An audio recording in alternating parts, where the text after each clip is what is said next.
Welcome back, guys. Today we're gonna go live with Mr. Vinay Pathak. He'll be talking about his recently released film, which is Exxon. आज ही Netflix पे release हुई है, सो अगर आपने नहीं देखी so please do check it out on Netflix. Axone starring mister Vinay Pathak. तो अगर आपके कुछ सवाल हों, अगर आप भी उनसे कुछ पूछना चाहते हैं तो प्लीज़ अपने सवाल कमेंट सेक्शन में टाइप करके भेजिए. Okay, so here we are live with mister Vinay Pathak. Hello Vinay. नमस्कार. Hello, how are you? नमस्ते. नमस्ते विनय जी, मैं अच्छा हूँ, आप कैसे हैं? मैं भी अच्छा हूँ. Okay okay. So welcome to Bollywood bubble Vinay ji. मैं जानना चाहूँगा क्या चल रहा है लाइफ में इन ब्रॉडर टर्म्स. कैसे क्या नए प्रोजेक्ट्स, क्या नई चीज़ें? यार, ब्रॉडर टर्म्स देखें तो सबकी लाइफ में लॉकडाउन चल रहा है.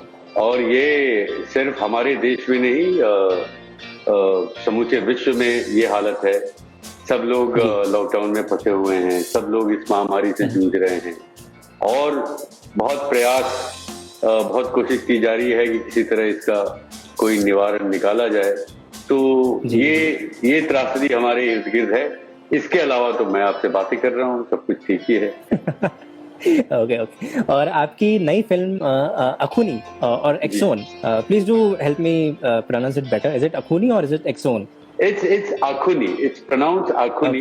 ये एक डिश होता है नॉर्थ ईस्ट में, लेकिन इसको अंग्रेजी में लिखते हैं AXONE, क्योंकि वहां पे शायद असमीज इन्फ्लुएंस है. और असमीज में अखुनी कहते हैं, आहोनी, और उसको एक्स लिखते हैं. तो शायद इसी वजह से निकलस, जो हमारे राइटर डायरेक्टर हैं, उन्होंने ये स्पेलिंग चुना है. और अंग्रेजी में शायद इसको ऐसे ही लिखते हैं, लेकिन इसका सही उच्चारण आखुनी है. Okay okay. And you know it looks like a very unconventional story. So वो क्या चीज़ थी जिसकी वजह से आपने इस स्क्रिप्ट का चुनाव किया और आप इसके साथ ये किरदार आपने प्ले करने का डिसीजन लिया?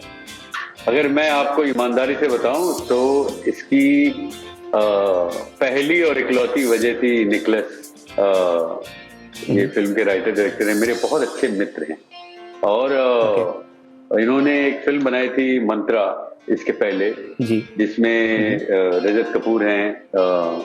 तो मैं उनकी काफी टांगे खींचता था कि भाई कैसे दोस्त हैं आप. पहली फिल्म बनाई, उसमें हमें एक छोटा सा रोल भी नहीं दिया. तो इस बार उन्होंने मुझे फोन किया कि आप छोटा सा रोल बोलते रहते हो, ये लो छोटा सा रोल. एक है, नॉर्थ ईस्टर्न लोगों पे फिल्म है, और उसमें एक बहुत इंटरेस्टिंग कैमियो है, एक खड़ूस दिल्ली वाले लैंडलॉर्ड का. तो मैं चाहता हूँ आप वो करें. मैंने कहा चलिए ठीक है. फिर मैंने उनसे स्क्रिप्ट की मांग की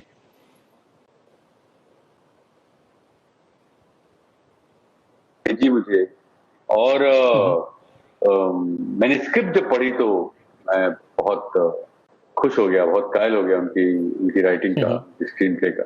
बहुत ही कमाल की स्क्रिप्ट थी, पेपर पे भी. और ऑफ कोर्स इसके बाद सारी शूटिंग इसकी दिल्ली हुमायूंपुर में हुई है. तो मेरा 3-4 दिन का काम था. मैं गया, मैंने दोस्तों के साथ मजे किए, और अभी फिल्म जो है लोगों के सामने आ गई है. आज ही आई है, आज शुक्रवार है, आज रिलीज का दिन है.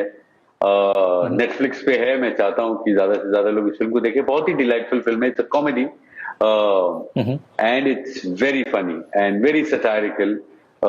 It's a comment on today's world, the world that we live in, the times that we live in, the ignorance that we've been living with for so many years, and it addresses so many of these small little things. So it's a lovely film. Okay okay. और जैसे कि हम अभी बात कर रहे थे, इस डिश का नाम अखूनी है. तो ऐसे बहुत सारे कल्चरल रेफरेंसेस भी हैं जो इंडिया में लोग ज्यादा जानते नहीं जिनके बारे में, अगर मैं आमतौर पर बोलूं. सो क्या आप भी उन कल्चरल रेफरेंसेस की आपने उनकी स्टडी की थी before going ahead with this film, और before going on the floors? यार, कल्चरल रेफरेंसेस कहाँ से आता है? कल्चरल रेफरेंसेस आता है when you're open to accepting, learning, making yourself aware, traveling, reading literature. वो कल्चरल अवेयरनेस वहीं से आता है. आप आप कभी अपने दोस्तों के साथ, अपने फ्रेंड सर्कल में बातचीत होती है, आप किसी विषय को, किसी मुद्दे को गूढ़ता से जानने की कोशिश करते हैं, उसका हर पहलू आप जानने की कोशिश करते हैं, बजाय इसके कि आप और कहीं नहीं देखें और एक ही लीग पे चलते जाएं। तो वही कल्चरल रेफरेंसेस वहीं से आता है। तो मेरे बहुत सारे मित्र हैं इंडस्ट्री में भी और बाहर भी, नॉर्थ ईस्ट के।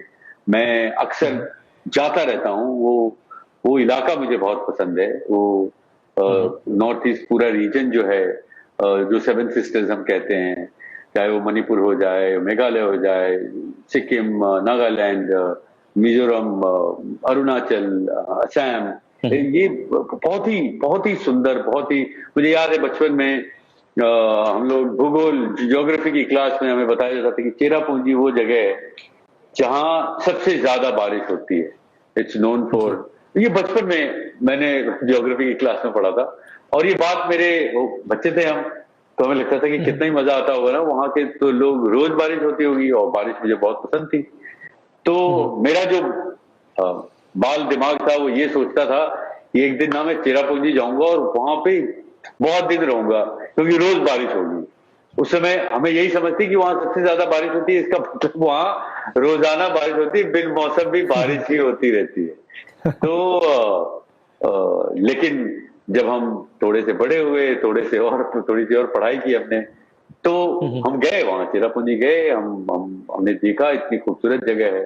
तो ये कल्चरल रेफरेंसेस यहीं से आता है, आपकी शिक्षा, आपकी परवरिश, आपका माहौल, और क्या क्या रुचि है आपकी, आप कितने ओपन हैं किसी भी नॉलेज को, किसी भी इंफॉर्मेशन को इम्बाइब करने के लिए, समझने के लिए, बांटने के लिए। Okay okay. और अगर मैं बात करूं चिंटू का बर्थडे की भी, सो ऑडियंस उस फिल्म को काफी पसंद कर रही है। सो आई मीन, कैसा लगता है आपको इस फिल्म की सक्सेस को लेके? आपने देखी है वो फिल्म? जी, मुझे अभी तक मौका नहीं मिल पाया देखने का, मैं थोड़ा काम में लगा हुआ था। बट मैं काफी तारीफ सुन रहा हूँ मेरे दोस्तों से भी। हाँ, तो मैं कहूंगा कि थोड़ा सा फुर्सत निकाल के आप उसको जरूर देखें। अगर आपने देखी होती तो और ज्यादा बातें करते उस पे। जी जी जी। लेकिन हाँ, अच्छा लगता है जब आपने कोई बहुत मेहनत, लगन, मोहब्बत से कहीं काम किया है और उसकी सराहना होती है, तो आपको प्रोत्साहन मिलता है, बतौर कलाकार आपको प्रोत्साहन मिलता है। जैसे आकुनी एक बहुत बड़ा उदाहरण है कि इसमें शाइनी गुप्तो हैं, लिन हैं, लेकिन बहुत सारे नए कलाकार हैं, और ये भी एक एंसेंबल फिल्म है। इसमें ऐसा नहीं है कि मुख्य भूमिका में नायक, नायिका और खलनायक है। ये एंसेंबल फिल्म है, ये सिचुएशनल कॉमेडी आप इसको कह सकते हैं। और बहुत ही सुंदर फिल्म है, बहुत ही खूबसूरत नुआंस्ड फिल्म है। तो अच्छा लगता है जब ऐसा काम उसको मौका मिलता है, उसको प्लेटफॉर्म मिलता है, आप जैसे लोगों से बात करने का अवसर मिलता है, तो खुशी होती है। Okay okay. एंड आपने एक बात कही कि जब फिल्में अच्छा परफॉर्म करती है तो आपको प्रोत्साहन मिलता है, एक पॉजिटिव वाइब मिलती है, जिससे आप अपने आप को कैरी फॉरवर्ड करते हैं एज एन आर्टिस्ट। बहुत सालों पहले राज कपूर साहब ने बहुत अच्छी बात कही थी कि वो फिल्में उनकी जो कामयाब नहीं हो पाई हैं, वो for them those films were like special child, क्योंकि they needed extra love, extra care, क्योंकि ऑडियंस उन फिल्मों को इतना प्यार नहीं मिला। जी जी जी, बहुत सटीक कहा, बहुत सटीक जी। सो आपकी भी कुछ ऐसी फिल्में जो क्रिटिकली, कंटेंट वाइज बहुत बेहतरीन फिल्म्स हैं, in fact one of the best that India has to offer, but कहीं ना कहीं वो शायद समय से आगे की फिल्में थी, या किसी वजह से ऑडियंस उनसे कनेक्ट नहीं कर पाए, तो उतना कमर्शियली वो परफॉर्म नहीं कर पाए। सो आई मीन, आप उन फिल्मों के बारे में आपके क्या विचार हैं जो कंटेंट वाइज बहुत पावरफुल थी, बट किसी कारणवश कमर्शियली वो वहां तक नहीं पहुंच पाई जहां उनको पहुंचना था, जितना वो डिजर्व करती थी? भाई, मुझे लगता है कि आपने ये सवाल पूछने से पहले इसका जवाब मेरी तरफ से दे ही दिया आपने। ठीक है ना? नहीं, और वो सही बिल्कुल, आपका आंकलन सही है, आपका जवाब भी सही है। जिन लोगों ने नहीं समझा कि आपने क्या जवाब दिया, आपने सबसे पहले श्री राज कपूर साहब की बात कह दी, और मैंने कहा बहुत ही सटीक बात है। और ये सही है कि आप जब भी काम करते हैं ईमानदारी से करते हैं। ऐसा नहीं है कि आप किसी काम में कम दिल लगाते हैं और किसी काम में ज्यादा दिल लगाते हैं, लेकिन चूंकि हर काम अलग होता है, हर काम का अपना वजूद होता है, उसका अपना अस्तित्व होता है, उसकी अपनी परिधि होती है। किसी को कोई चीज ज्यादा पसंद आती है, किसी को कोई चीज कम पसंद आती है। लेकिन जो कलाकार है वो अपनी कला से विमुख नहीं होता। वो सारी फिल्में भी मेरे हृदय के उतनी ही करीब हैं जितनी वो फिल्में जो सफल हुई आखिरकार। Okay okay. और विनय जी, आर्टिस्ट दो टाइप के होते हैं। पहले वो जो कमर्शियली बहुत ज्यादा, नहीं ब्रॉडर टर्म्स में दो टाइप के, जितना मैंने ऑब्जर्व किया है। जी। पहले वो जो आर्टिस्ट से ज्यादा उनकी बिजनेस एक्यूमेंट स्ट्रांग होती है। दे नो कि मार्केट में क्या ट्रेंड होता है, मार्केट पैटर्न्स क्या होते हैं, क्या चीज मार्केट में चलती है। बेसिकली ऑडियंस की नर्व उन्हें पता रहती है। दूसरे आर्टिस्ट वो होते हैं जो अपने कला में पूरी तरीके से मंझे हुए होते हैं, डूबे हुए होते हैं। वो पढ़ते हैं, लिखते हैं, दूसरा आर्ट फॉर्म से परस्यू करते हैं ताकि अपने आप को बेहतर कर सकें at every step of life. आप इन दोनों में से किस कैटेगरी में पाते हैं अपने आप को? यार मैं थोड़ा सा मतलब आपकी बात से सहमत नहीं हूं। आपने जो जजमेंट डाला है, जो कैटेगराइज किया है दो आर्टिस्ट को, आपको कैसे पता कि वो वाला आर्टिस्ट पढ़ाई नहीं करता है, वो वाला आर्टिस्ट मेहनत नहीं करता है? शायद वो ज्यादा मेहनत करता है ना? हाँ। हमें नहीं पता, क्योंकि हम कला का अंतिम प्रतिरूप देखते हैं, उसकी तैयारी नहीं देखते। हम किसी का संघर्ष नहीं जानते हैं, हम किसी की जद्दोजहद दिखाई नहीं देती है हमें जो अंतिम परिणाम है वही दिखाई देता है, और उस पे हम जज करते हैं अपनी चॉइस के अनुसार, मतलब अपने स्वाद के अनुसार। तो मेरे ख्याल से ये कहना कि वो कलाकार उतनी मेहनत नहीं करते, या वो कलाकार पढ़े लिखे बुद्धिजीवी नहीं है, या वो कलाकार, ये मुझे लगता है थोड़ा सा अनफेयर है ऐसा जजमेंट। और खासकर आज के जमाने में जब इतने ज्यादा प्लेटफॉर्म हैं, हम हर दुनिया जहान भर की चीजें देखते हैं, और हम बिहाइंड द सीन्स देखते हैं। हमें सिनेमा की समझ हो गई है, हमें कहानी की समझ हो गई है, हमें वेब सीरीज की समझ हो गई है, हमें कला के अलग अलग जो माध्यम है उसकी समझ हो गई है। तो जब इतना इवॉल्व हम हो रहे हैं, तो हमें ये बात भी समझनी चाहिए कि हर छोटा बड़ा कलाकार अपनी कला के प्रति बहुत ईमानदारी से मेहनत करता है।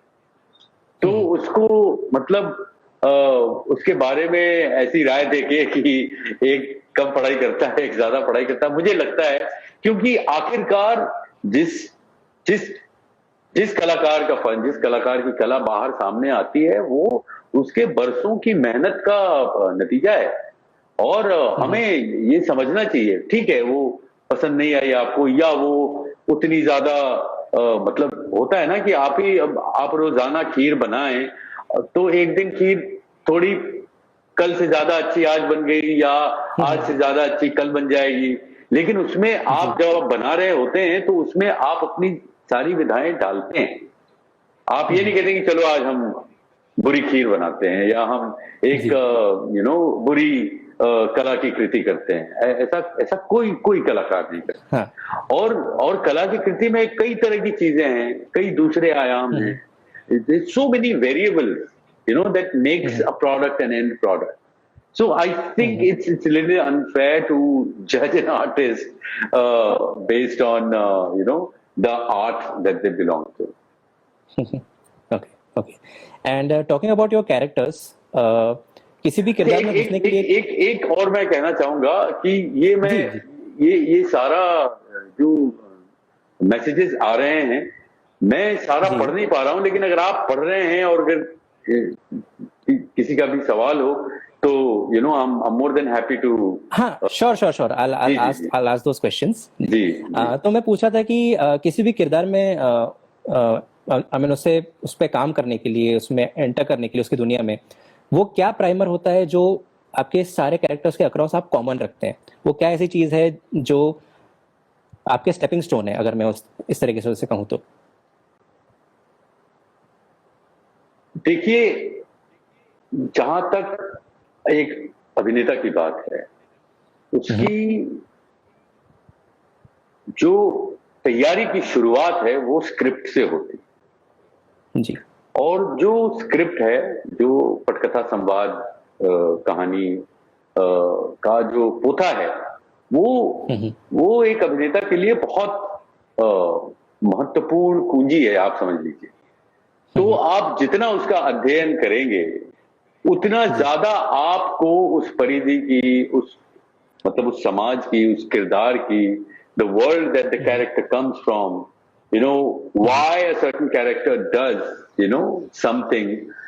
मतलब कई बार अच्छी स्क्रिप्ट में तो वो सारा बयान रहता ही है, लेकिन ये अच्छी स्क्रिप्ट आपको भी इमेजिन करने के लिए मजबूर करती है, आपको सोचने के लिए मजबूर करती है। आप एक छोटी सी कहानी पढ़ के या सुन के या देख के आप उसकी कितनी दुनिया अपने जहन में बना लेते हैं। एक इमोशनल कनेक्ट होता है। So that emotional connect is the first and the foremost. It's the first impression you make when you read a script and you read a character. Your first impression is an emotional relationship you have with the story, with the character. And I think इसके बाद तो craft में तो 10,000 चीजें हैं कि आप ये भी कर सकते हैं, वो भी कर सकते हैं, लेकिन मेरा ये मानना है कि जो भी आप करें उसमें एक ट्रूथफुलनेस बहुत जरूरी है कलाकार जी। एक जो ईमानदारी है। ठीक है, ये एक काल्पनिक दुनिया की बातें कर रहा है, उसकी तैयारी कर रहा है वो। जो पात्र हैं वो भी काल्पनिक हैं, फिक्शनल हैं, लेकिन उस इमेजिनरी सर्कमस्टांस में बहुत जरूरी है कि आप एक जाती ईमानदारी लेकर आए। और मुझे लगता है कि वो कलाकार की सबसे बड़ी ताकत होती है। So truthfulness to make your character believable. Very important. The honesty is very very important. कि हम आपसे कहें कि भाई आपका चेहरा बहुत ही देदीप्यमान लग रहा है, बहुत सुंदर लग रहे हैं आप, और हम इसको कहते वक्त अगर हम सचमुच ये ना माने कि आप सचमुच हैंडसम लग रहे हैं, समझ रहे हैं आप, तो एक इमोशनल रिश्ता बनता है कहानी कहने के क्रम में, तो ईमानदारी बहुत जरूरी है। ओके। और विनय जी, कई सारे एक्टर्स ऐसे भी हैं जो कुछ टेंजिबल चीज़ों पे डिपेंड करते हैं। वो कुछ परफ्यूम हो सकता है, या किसी प्रकार का म्यूजिक हो सकता है, या एक पर्टिकुलर टाइप का खाना हो सकता है, क्योंकि इन तीनों चीज़ों की, जहाँ तक मैंने ऑब्जर्व किया है अपने लिमिटेड एक्सपीरियंस से, कि इन तीनों की रिकॉल वैल्यू बहुत ज़्यादा होती है। आप एक सर्टन स्मेल या फ्रेग्रेंस आपको फटाफट आपके पास्ट में या किसी उस पर्टिकुलर इंसिडेंट में टेलीपोर्ट करती है। सो क्या आप भी कुछ ऐसी चीजों को टेकअप करते हैं जब आपको किसी किरदार की यूनिवर्स में एंटर करना हो? ये सही बात है कि व्हाटएवर हेल्प्स यू, एक तरह का संगीत सुनने से शायद आप ट्रांसपोर्ट हो जाएं, है ना। लेकिन जो सबसे महत्वपूर्ण बात है वो ये है कि आपको उसको बहुत ही ईमानदारी से इमेजिन करना है ना। कि ठीक है, आप फ्रेग्रेंस लेके आए, वो उस माहौल के लिए सटीक है, लेकिन आप शायद एक ऐसी जगह पे हैं जहां जो वो शायद सुगंध नहीं है, वो बदबू है। आपका किरदार घिरा हुआ है और वो बदबू भी ऐसी आम बदबू नहीं है, मौत की बदबू है, और वो खौफ है। तो उस खौफ का स्मेल कहां से लाएंगे आप? उसको इमेजिन करना पड़ेगा ना। तो ये नहीं कहेंगे यार वो वाला परफ्यूम मुझे पसंद नहीं है, उसी को लेकर आ जाओ, है ना। तो एक फीजिबिलिटी होना बहुत जरूरी है। कल्पनाओं से तो आप कुछ भी सोच सकते हैं कि भाई मुझे, मतलब वो अगर वो सामने हो तो मेरा मूड बन जाता है। आप मूड बनाने के लिए जो संभव है करना चाहिए, मैं ये नहीं कह रहा हूं, लेकिन सबसे ज्यादा जो महत्वपूर्ण है, सबसे ज्यादा अहमियत वाली बात यह है कि आपकी काल्पनिक शक्ति सशक्त होनी चाहिए। कि आप अपने मजमून में उसको आपने इतना स्ट्रांगली बना लिया है कि आप कैमरे के सामने खड़े होकर कह रहे हैं कि अगर आपने मुझे स्वीकार नहीं किया तो मैं मर जाऊंगा, मैं आपसे इतना प्यार करता हूं। लेकिन आप कैमरे के सामने खड़े हैं, आप कैमरे में नहीं देख रहे हैं, आप देख रहे हैं कैमरे के पीछे बेचारा जो अटेंडेंट खड़ा है उसको, है ना। तो वहां पे आपको अपनी काल्पनिक शक्ति जो है बढ़ानी पड़ेगी। शायद वो बोर हो रहा है, वो सुबह से आप यही सीन कर रहे हैं, वो बोर हो रहा है खड़े होके, हाँ, शायद वो अपना सर खुजा रहा है, कुछ कर रहा है, तो आप कैसे उसको कहेंगे कि नहीं आप मेरी प्रेमिका बन जाइए ताकि मैं वो इमोशनल क्वालिटी लेकर आ सकूं। तो जी मेरे कहने का मतलब है कि सबसे जो मूल बात, वो मूल बात यह है कि आपकी काल्पनिक शक्ति जो है, आपकी इमेजिन करने की क्षमता में एक ईमानदारी और एक सच्चाई और एक शक्ति होनी चाहिए। Okay okay. और अगर मैं चिंटू के पापा की बात करूं, सो ये फिल्म काफ़ी डिले हुई थी, कुछ रीजंस थे उसके पीछे, कुछ सर्टेन एलिगेशंस भी लगे थे फिल्म अब की। देखिए आप देखिए आप मैं आपको ईमानदारी से कहूं कि मैंने आपसे पूछा आपने फिल्म देखी है कि नहीं, आपने कहा नहीं देखी है, आपको फिल्म देखने का मौका नहीं मिला है। तो मुझे लगता है कि आप वो फिल्म देख लें, इसके बाद हम उसकी बातें करेंगे। और कहीं तो शायद ये आकुनी के लिए भी अनफेयर है कि हम आकुनी के तहत एक दूसरे से बात कर रहे हैं और आकुनी की बात ही नहीं हो रही है। तो उस फिल्म की बात, मैं ये नहीं कह रहा हूं कि उस फिल्म की बात करने से मैं पीछे हट रहा हूं, वो फिल्म मेरे दिल के बहुत करीब है और अभी एक हफ्ते पहले रिलीज हुई है। उसके लिए भी मैं काफी इंटरव्यूज कर रहा हूं, लोगों से बातें कर रहा हूं, और बहुत सुंदर फिल्म है। लेकिन आपसे जो मेरा साक्षात्कार हो रहा है वो आकुनी के तहत हो रहा है और आप तो देखी नहीं है, तो मैं कहूंगा कि भाई आप एक काम करो, वो फिल्म एक बार देख लो और आपको पसंद नापसंद जो भी आए इसके बाद हम करेंगे बात उस पर, ठीक है जी, है ना? सो जी आखुनी के बारे में चलिए बात करें। Very fair enough, fair enough. Okay, so Akhuni के बारे में अगर मैं बात करूं, so since you play the landlord, how did you build up on the character and were there any references जहां आप आपके पास्ट में गए, आपने वहां से वो चीजें एम्बाइब करके आपने इस कैरेक्टर में डाली हैं?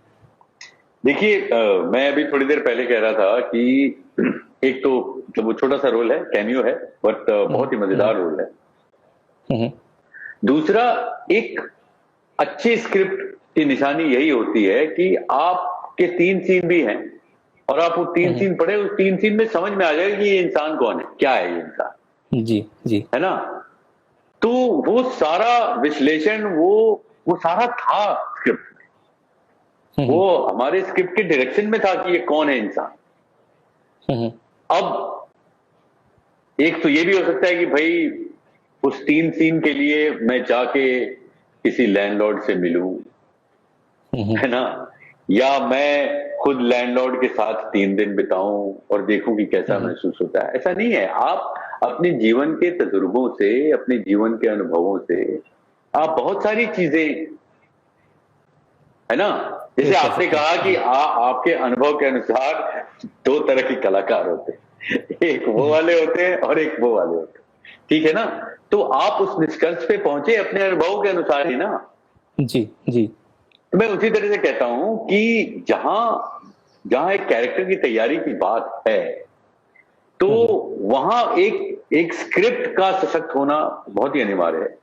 और वो स्क्रिप्ट आपके लिए सबसे बड़ा बाइबल वो स्क्रिप्ट है जी। सब कुछ है उस स्क्रिप्ट में, आप उसको 2 बार पढ़ें, 4 बार पढ़ें, मैं बता रहा हूं 9वीं बार पढ़ रहे होंगे ना तो आपको एक नई चीज उसमें से निकल कर आएगी आपके लिए।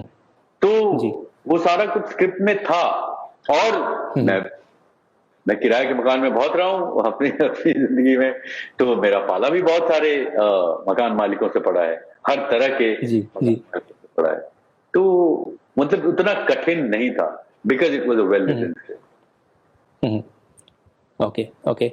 और सिंस फिल्म डिजिटल प्लेटफॉर्म पे रिलीज हुई है, क्या आप एक शिफ्ट ऑफ पैटर्न आपको लगता है कि हो रहा है अभी धीरे धीरे बहुत सारी चीज़ों के चलते, भले वो लॉकडाउन हो या पैंडेमिक हो, फिल्में अभी ज़्यादातर करके डिजिटल पे रिलीज हो रही हैं, theatres have taken a back seat at least in दिन 2-3 महीने।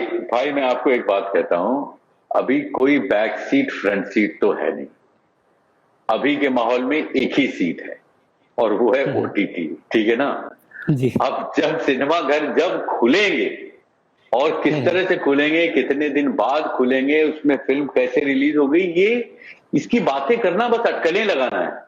You and I, we don't know, nobody knows. Yeah. ठीक है ना, इवन थिएटर वालों को नहीं पता है भाई कि क्या होने वाला है आगे, कैसे होने वाला है। हम सब we are all hoping for the best, लेकिन हमें नहीं पता। तो अभी के माहौल में जहां पे एक ही सीट है और उसी सीट पे फिल्में आनी है, तो मेरे ख्याल से वो डिबेट, वो वाद विवाद नगण्य है, मतलब उसका कुछ मायने अभी नहीं है। जब एक बार सिनेमाघर खुल जाते हैं तो फिर बैठ के डिबेट करेंगे, हाँ भाई तो फिर वो कैसे और वहां पे कौन सी फिल्म है, वो बात की बात। अभी तो हर मतलब कोई भी चीज, ये इकलौता प्लेटफॉर्म है भाई ओटीटी, और यहीं पे आप मतलब ये भी नहीं रहता तो आप नई फिल्में नहीं देखते, है ना।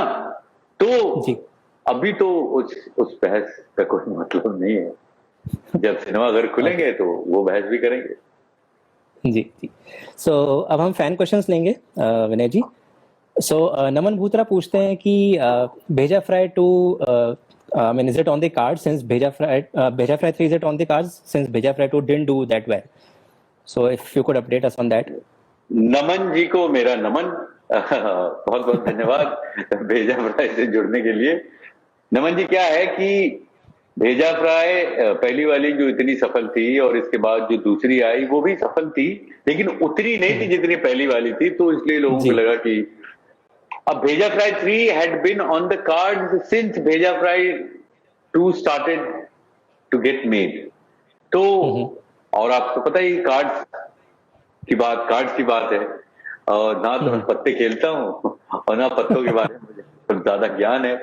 तो अगर पत्ते मेरे फेवर में निकले तो जय हो नमन जी, हम भी नमन करेंगे, आप भी नमन करिएगा, हो सकता है भेजा फ्राई 3 भी देख लें।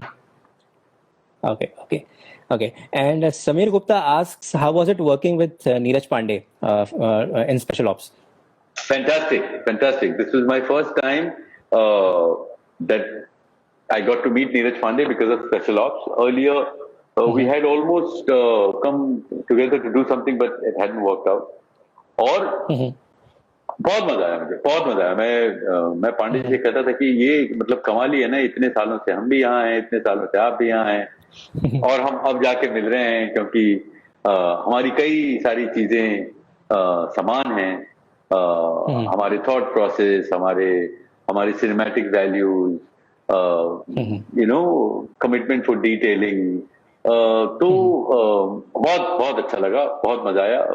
नीरज पांडे और शिवम नायर जो दूसरे डायरेक्टर थे, वहां 2 डायरेक्टर थे जी। बहुत कायल हो गया मैं इन दोनों का।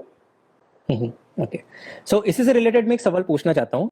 जब आप किसी डायरेक्टर के साथ में काम करते हैं या जब 2 आर्टिस्ट साथ मिलकर काम करते हैं, सो एक सर्टन वेवलेंथ या कॉमन प्लेटफॉर्म पे आके वो अपने आर्टवर्क को परस्यू करते हैं, आगे कैरी फॉरवर्ड करते हैं, और नेचुरली वो दोनों एक दूसरे से लर्न भी करते हैं। It's a give and take process, just like acting, how acting is acting and reacting. So वो क्या चीज थी जो आपने नीरज पांडे सर से आत्मसात की है अपने स्कोप ऑफ वर्क में या अपनी पर्सनल लाइफ में? बहुत सारी चीजें।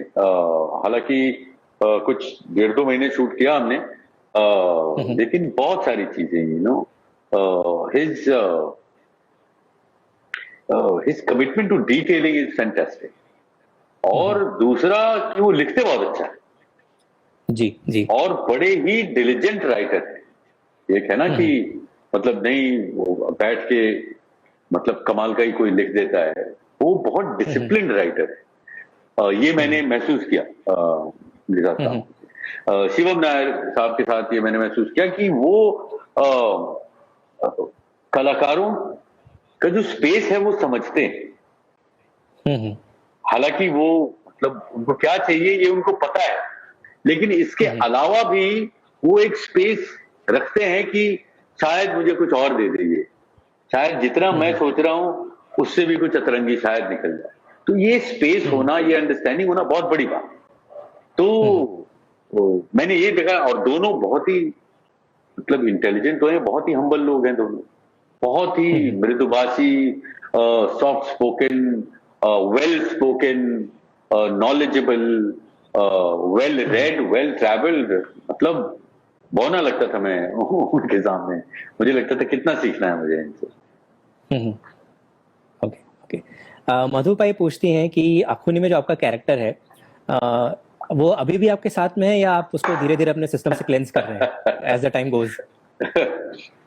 मैं तो कोशिश करता हूँ कि जैसी फिल्म खत्म हो मैं उस चरित्र के चरण पकड़ूं और मधु जी उनको कहूं कि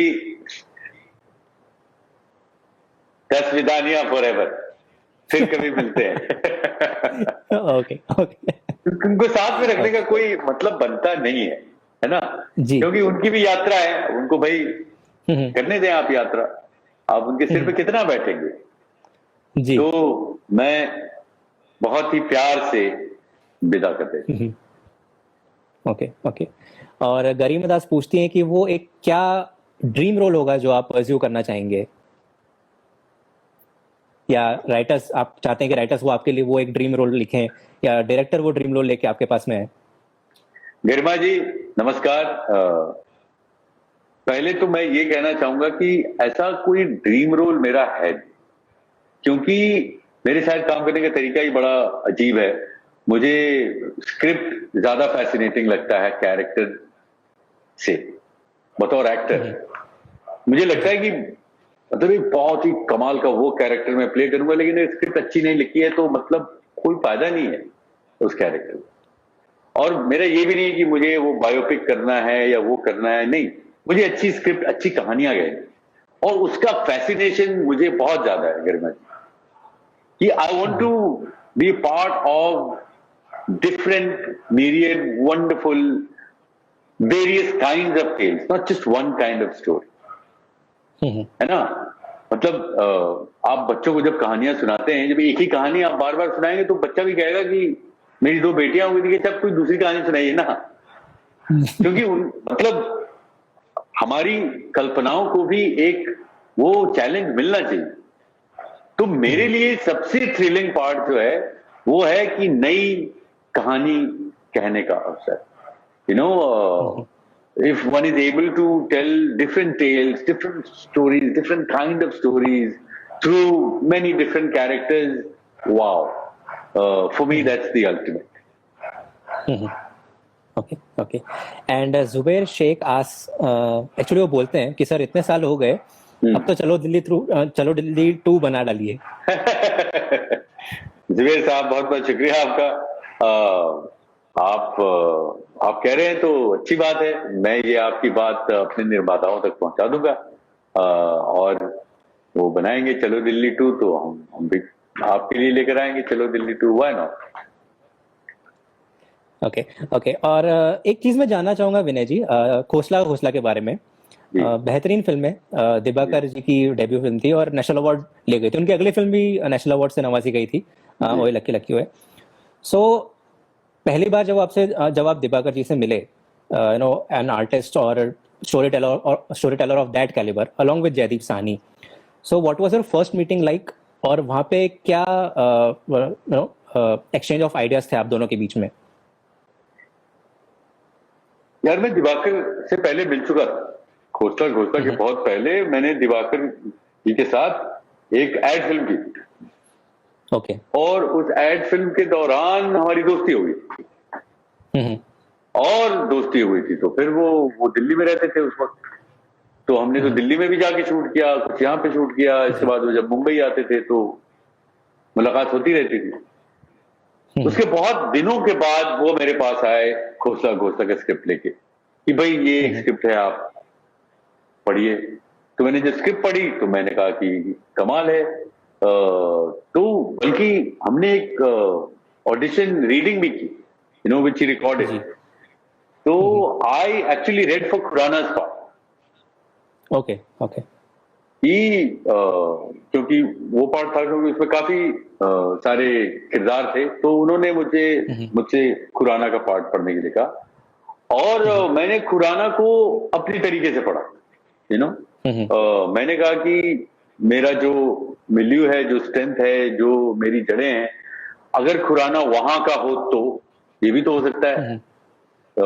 आप खुराना का नाम बदल के श्रीवास्तव भी रख सकते हैं, कुछ भी रख सकते हैं। तो मैंने वो इंटरप्रिटेशन, मेरा खुराना का अलग था, जो कैरेक्टर बाद में खुराना ही हुआ। तो उन्होंने कहा अच्छा ठीक है। इसके बाद वो चले गए। फिर कुछ हफ्तों बाद आए, बोले कि यार खुराना के लिए तो हमने किसी और को सेलेक्ट कर लिया है, लेकिन the way you read it, we have created a character for you.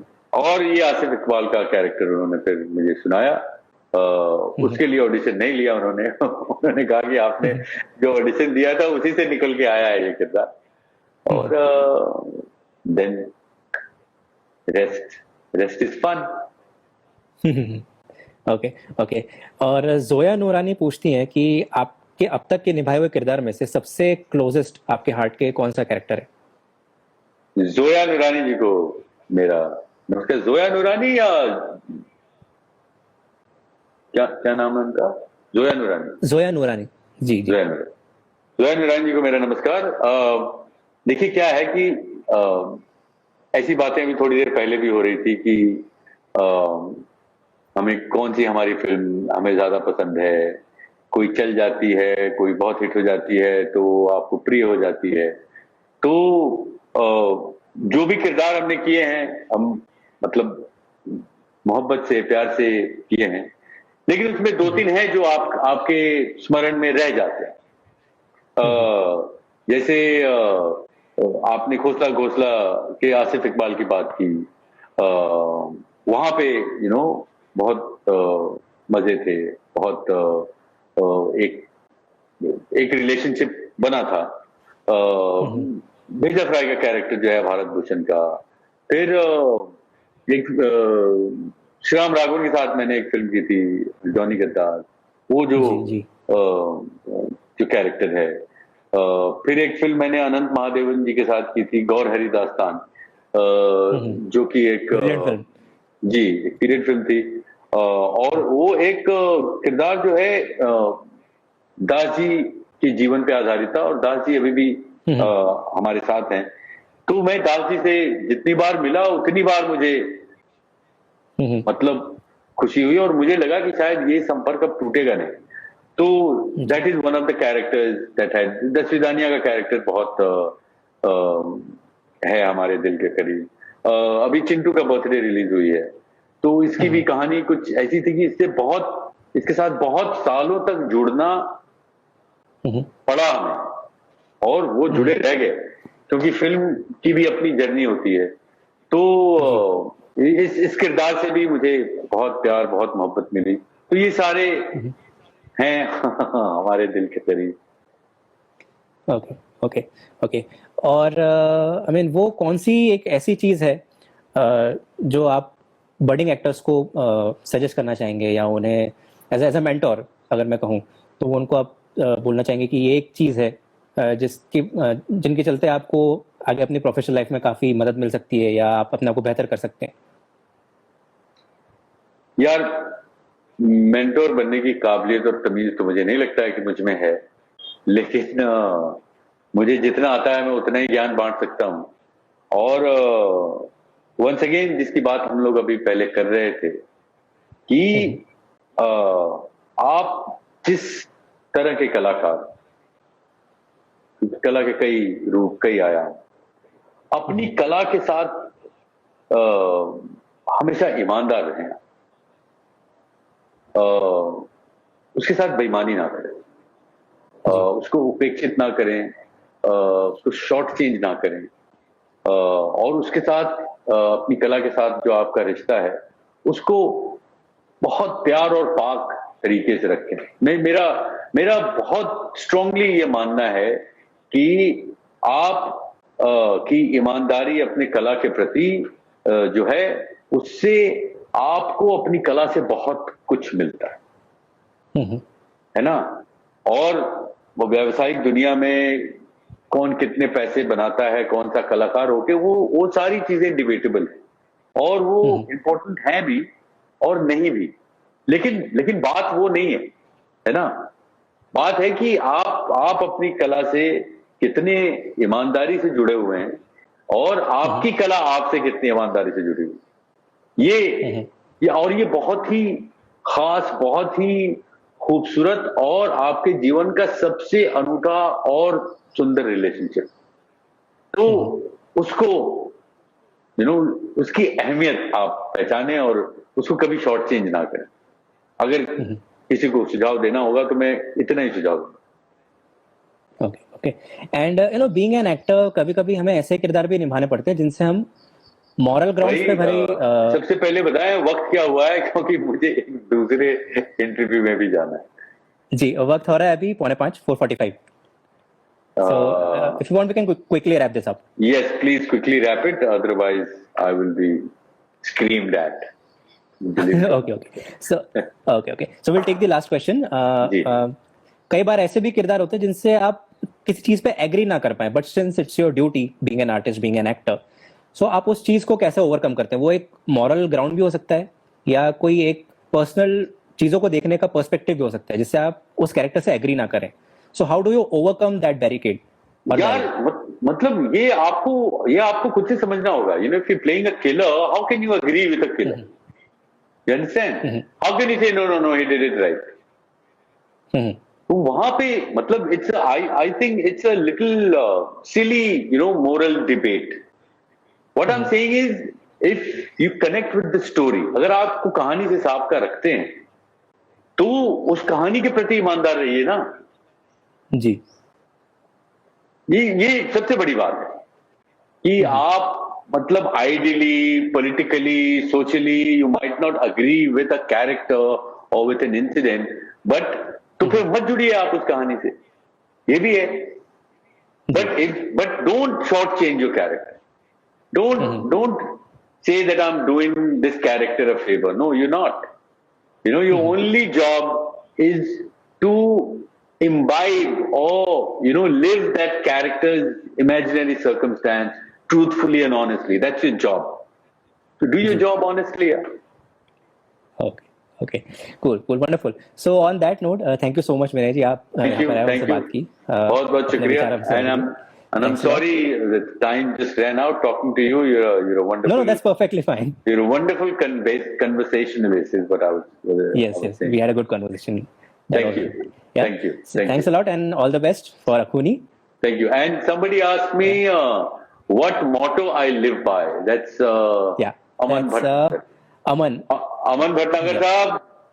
You know, love should be the only motto in this life. ये जीवन है तो प्रेम है तो जीवन है.